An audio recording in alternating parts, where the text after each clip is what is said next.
Hi, let me give you a brief overview of how to use D&D Beyond. So starting from the home screen, you're going to need to make an account, blah, blah, blah, blah, blah, and then that's it. And then, once you make your free account, you're going to go over to Collections, My Characters, and then you're going to want to create a character. You see here I have a bunch. You can only create up to like 6 with a free account, and then you can add more as needed. But for now, you're just going to go to create a character. Here you can do pre-made, random, quick build. There's a beginner section. You can click on standard. With this video, I don't think you need to do the beginner because I'm just going to show you what you need to do. So you're going to hit standard. And then you're going to see all these little buttons to click, and it's very overwhelming. So to make this easy for everybody, we're just going to take Homebrew, Expanded Rules, and Legacy off. We're going to leave Critical Role on and mark off all of these other options for reasons I can explain in person.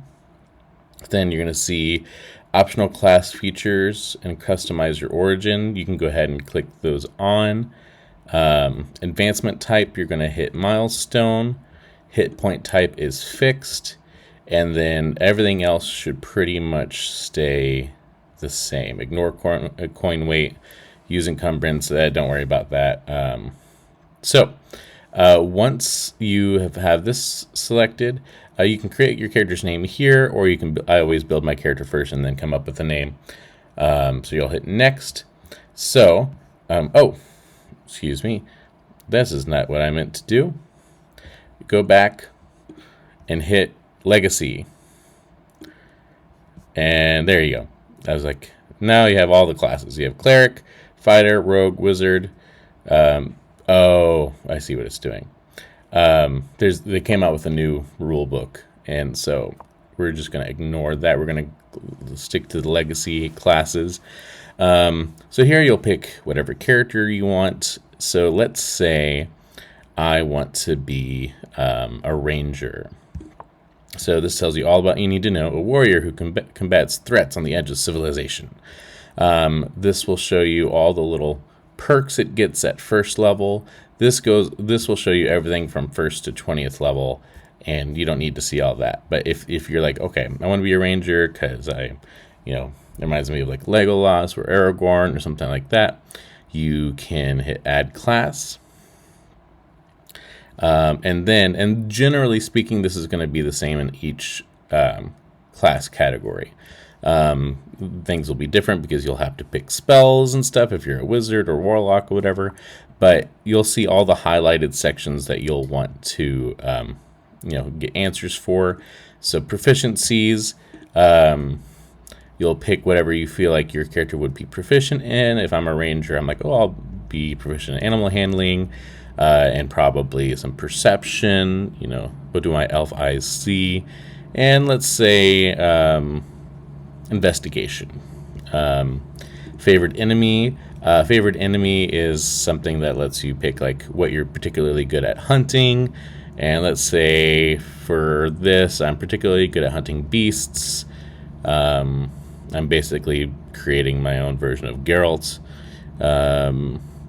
Choose a language to speak. This is going to be very complicated, and there's so many options, and you I don't even know what all the options are. So I picked something that's pretty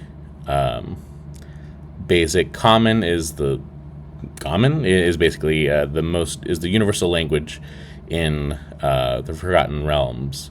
So that's going to be a language that you speak. And so on and so forth. So let's say you've picked all these, and you're ready to click on your background. Background is going to be different, like character types. You'll click on one, it'll give you certain boosts. Let's say like my ranger has been folk hero. I'm like Robin Hood, and so it's going to give me, an additional proficiency. So let's say. If I'm being like a Robin Hood type character who's someone for the people, maybe I'm persuasive, or maybe I I'm very performative. And so I'd click on that. Don't worry too much about these tools. And then you could pick your race or species. These will also give you additional bonuses depending on what you pick. So let's say I want to be a half elf. You'll confirm that. Again, it'll give you modifiers to help increase certain ability scores. So again, if I'm a ranger, maybe I want to be particularly dexterous. Maybe I want to be wise. And then this will give me certain skills I want to be particularly good at. This is, D&D is a very, like, powerful, like, you're a superhero, basically, if you want to be. So finally, you get to pick your abilities. Now, everyone has a different opinion on this. And I like to personally choose the let the dice roll and kind of play based off of that. So I'm going to ask all of you to click on the manual rolled option, and you're going to roll 2 groups of 6 dice. So the way what this does, when you click on roll, it'll roll 4 dice and it'll add up the highest 3 numbers.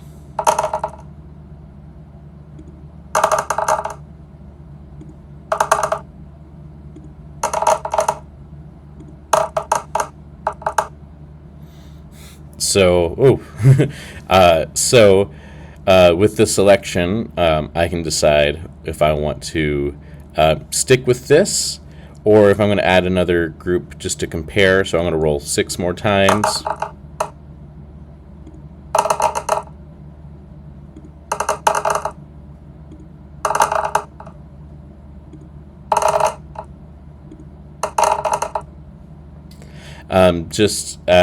It was pretty obvious in a certain regard that the higher the number, the better. So, like, if I'm looking at these 2 sections, I see, like, oh, this has an 8, 9, and a 4. Those are pretty low. But these, I have 2 15. Everything's above a 10. So I'm going to pick the top option. And that's what you can do, too. So once you see the top option and see all these numbers, you're going to assign these numbers to the 6 different what are they called? Skills that you have. So I say, again, my ranger is going to be dexterous, so I'm going to add my 17 to dexterity. Constitution is directly related to how much life you have, or health points, so I'm going to add my 15 to con. I'll add another 15 to charisma, because I want to be particularly persuasive. And add my 14 to strength, because because I'm an archer type person, my fighting skills are going to be more set into my dexterity. Whereas if I were a fighter or a barbarian, I'd want to put more of my fighting into strength, or I would want my strength to be higher, basically. So whatever you feel like you want to be the best at, you obviously want to put the highest number in. And then my intelligence and wisdom, as is pretty common, wisdom is like street smarts and intelligence is book smarts. It's basically a good way to put it. And then you're going to look at your equipment. For the sake of this, you're going to just click on, you're going to look through this and look at what you feel is adequate for you. You're going to hit add starting equipment, and you're going to hit what's next, and then it's going to pop up a character sheet for you. You'll hit view character sheet, and this will be your character. And this is a level 1 ranger, half elf ranger that you're looking at right now. And all of those little points modifiers add up to these things. So you'll see here that my strength is +2, +4 for dex, +2 for constitution, so on and so forth. And this little panel over here, you're going to see all your actions. Now, what's important is you'll be like, wait, I know I have a sword. Where's my sword or my arrow? You want to make sure you have that equipped, especially also with like armor. If you're an armored person, you want to make sure you equip your armor. That way, That way, the system registers that you have something that you can attack with or defend with. So you'll see in this top section all the things that you're good at. You'll see in this section here, these are all your skills. So I might say during the game, ooh, roll me a deception check if you're trying to lie your way through a situation. Well, this ranger has a +5 to perception, and it's proficient. Proficiency is hard to explain, but you're proficient in certain things. That's what you kind of pick through at the beginning. I have +2 my proficiency, and my deception, which is a charisma-based roll, I have +3, so it's my charisma plus proficiency equals 5. So this is a math game, basically. Good news is about using D&D Beyond is that it does most of the math for you. So during combat and during the game, I'll ask you different things to do, and you'll look through your character sheet to figure out like what is the best scenario for me. So like, if you have favorite enemies, like you're gonna be like, oh, are there going to be beasts around here? Are these beasts going to help me? And I'll be like, oh, give me a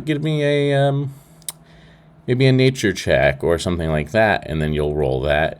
And based off of your roll, like this character got a 19. That's a really good roll. 19 plus 3 is 22. I would say, oh, the markings on the street definitely indicate that a beast that you are used to hunting has come around here. And then that would be a good way for you to inform your allies. Oh, we're going to be up against these different kinds of creatures, X, Y, and Z. So now, if you ever want to go back to your character sheet to create stuff, you're going to hit this little anvil. And then it'll take you back here so you can modify things. So the last thing I'll say for now is you guys are going to start at level 3. So you're going to go over here and click on 3. And this unlocks a lot of different abilities that can be overwhelming. So take your time to look through if you like what's best for you, and you can text me if you have any questions. And what this is going to do is, even though you guys are in the range of beginner to have played a few times, this is basically more fun. Level 1, if we were doing like a full stop campaign, I would start you guys at level 1. But just so you guys get a feel of like how powerful characters can be, level 3 is a good starting point for that. Also, another thing, if you're a spellcaster, you're going to find your spells in this page here. So for me, I'm a ranger. You'll see class features, optional feature manager, and you'll see spells. To add spells, you are going to hit this little plus sign, and up here it'll tell you that you can know 3 spells, or depending on your character, you'll have more or less.